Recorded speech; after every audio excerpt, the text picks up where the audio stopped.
शेखुल इस्लाम वल मुस्लिमीन आला हज़रत इमाम अहले सुन्नत इमाम अहमद रज़ा ख़ान रहमतुल्लाहि तआला अलैह को अल्लाह पाक ने अनगिनत उलूम पर महारत अता फ़रमाई थी। उन उलूम में से एक इल्म तारीख़ गोई भी है, जिसको इल्मुल आदात भी कह लिया जाए।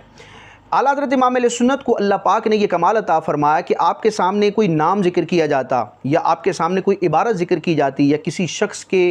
तारीख़ पैदाइश या तारीख़ वफ़ात का ज़िक्र किया जाता तो आला हज़रत इमाम अहले सुन्नत बरजस्ता फ़ौरन ऑन दी स्पॉट उस नाम या उस कलमे या उस मजमूए का इल्मुल अदद के एतबार से अदद बयान फरमा दिया करते। मलिकुल उलमा अल्लामा ज़फ़रुद्दीन बिहारी रहमतुल्लाहि तआला अलैह जो आला हज़रत के शागिर्द भी हैं, खलीफा भी हैं, उन्होंने जब इमाम अहले सुन्नत की सीरत पर किताब लिखी हयात आला हज़रत, तो उसमें भी इस चीज़ को सर फ़हरिस्त ज़िक्र किया और कई वाक़यात भी ज़िक्र किए कि कई मौक़े पर इमाम अहले सुन्नत ने बरजस्ता फ़ौरन इल्मुल आदात के एतबार से कई कलिमात और कई नामों के अदद बयान फरमा दिए। यही चीज़ हमें फ़तावा रज़विया शरीफ के रसाइल में भी नज़र आती है कि इमाम अहले सुन्नत जिस किताब को भी मुरत्तब फरमाते, तहरीर फरमाते, तसनीफ़ फरमाते या तालीफ़ फरमाते तो उसका एक अरबी में नाम तजवीज़ फरमाते। अब इमाम अहले सुन्नत का कमाल ये है कि आला हज़रत ने जिस सिन में यानी जिस साल में कोई किताब या रिसाला लिखा होता उसका नाम तजवीज़ फरमाते। अब नाम अरबी में होता, 2 हिस्सों पर मुश्तमिल होता और उस रिसाले के नाम में ही इस चीज़ का इशारा भी होता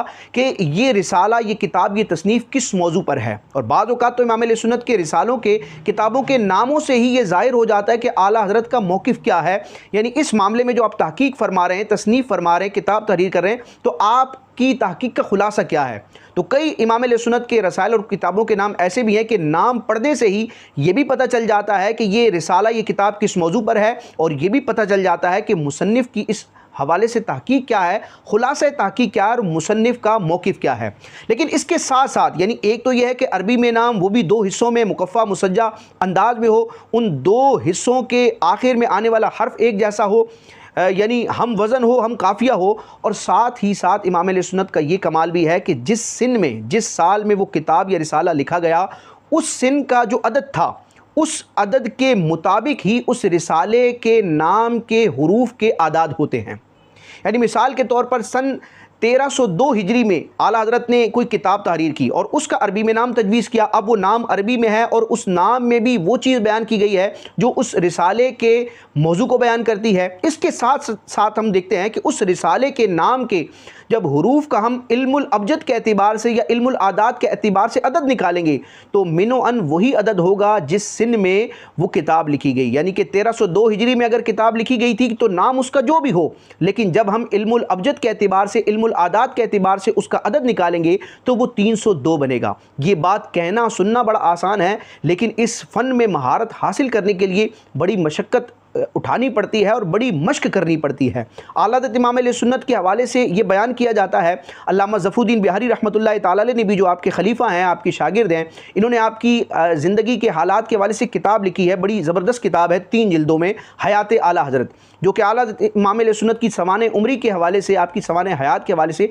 इंसाइक्लोपीडिया की हैसियत रखती है। उसमें भी तारीख़ गोई के हवाले से मलिकुल उलमा अल्लामा ज़फ़रुद्दीन बिहारी रहमतुल्लाहि तआला अलैह ने आला हज़रत का ये कमाल लिखा और कई वाक़यात बयान किए। कई ऐसे मौक़े पर जब किसी नाम का जिक्र किया गया, किसी अदद का जिक्र किया गया, तो आला हज़रत इमाम अहले सुन्नत बरजस्ता ऑन दी स्पॉट किसी भी कलमे या किसी भी नाम या किसी भी इबारत के आदाद बयान फरमा दिया करते थे। हम 2 मिसालें देखते हैं कि जिसमें इमाम अहले सुन्नत के इस फ़न का इजहार है। वैसे तो इमाम अहले सुन्नत का कोई भी रिसाला हो, कोई भी नाम हो, उसमें ये खुसूसियत हमें नज़र आती है। मिसाल के तौर पर फ़तावा रज़विया शरीफ जो रज़ा फाउंडेशन से 33 जिल्दों में छपा है,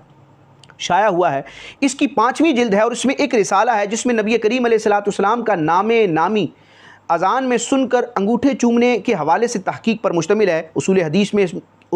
हदीस के इसमें कई इमाम अहले सुन्नत ने कवायद भी बयान फरमाया। अब ये जो रिसाला है, इस रिसाले का अरबी नाम आपने तजवीज़ फरमाया मुनीरुल ऐन फ़ी हुक्मी तकबीलिल इब्हामैन, यानी अंगूठे चूमने के सबब आँखों का रोशन होना। अब आप देखें कि इस रिसाले का नाम अरबी में है और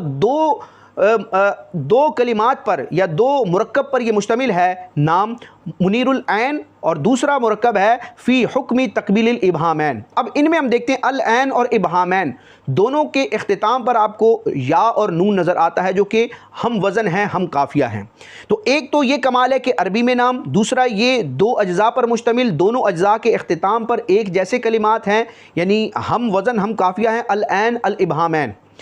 और